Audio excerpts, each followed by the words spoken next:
This is the Enzyme Substrate Stop Motion project by Oliver Kuczynski, Liam Sypa, Jack Corr, and Andrew Zaloom.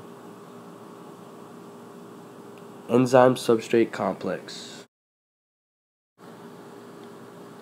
An enzyme with an open active site is represented in blue.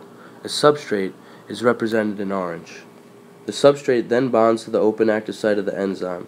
The substrate is transformed into new products through the breaking of bonds. Competitive inhibition. Notice the Brooklyn spelling. An enzyme with an open active site is represented in blue, a substrate represented in orange, and a competitive inhibitor represented in a ball. The competitive inhibitor bonds to the active site, forming a new product, and thus the substrate cannot bind to the active site and is forced to find another enzyme.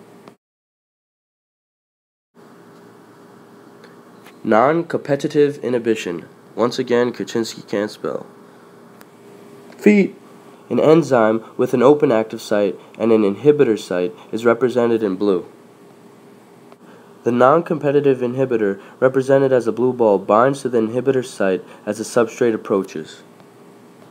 This changes the shape of the enzyme, closes the enzyme's site, and does not allow the substrate to enter. Allosteric regulation. Kuczynski really misspelled this one. An enzyme with a partially closed active site and an allosteric site is represented in blue. An allosteric activator, represented as a ball, bonds to the allosteric site. This opens up the active site for the substrate and a product is formed. Feedback inhibition. Congratulations, Kuczynski. Enzyme number 2 with an open active site is represented in blue. The substrate is represented in orange. The substrate then binds to the open active site.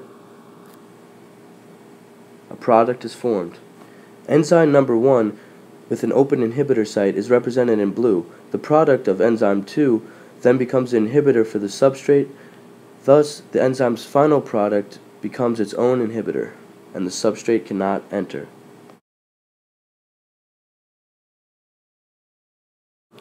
Denaturing of an enzyme. Way to finish it off, Kuczynski. An enzyme with an open active site is represented in blue. Heat is represented by this beautiful drawing.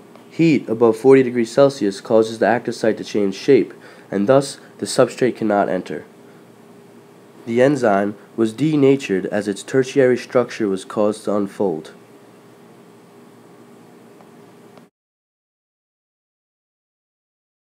Thank you for your attention. Please hold the applause.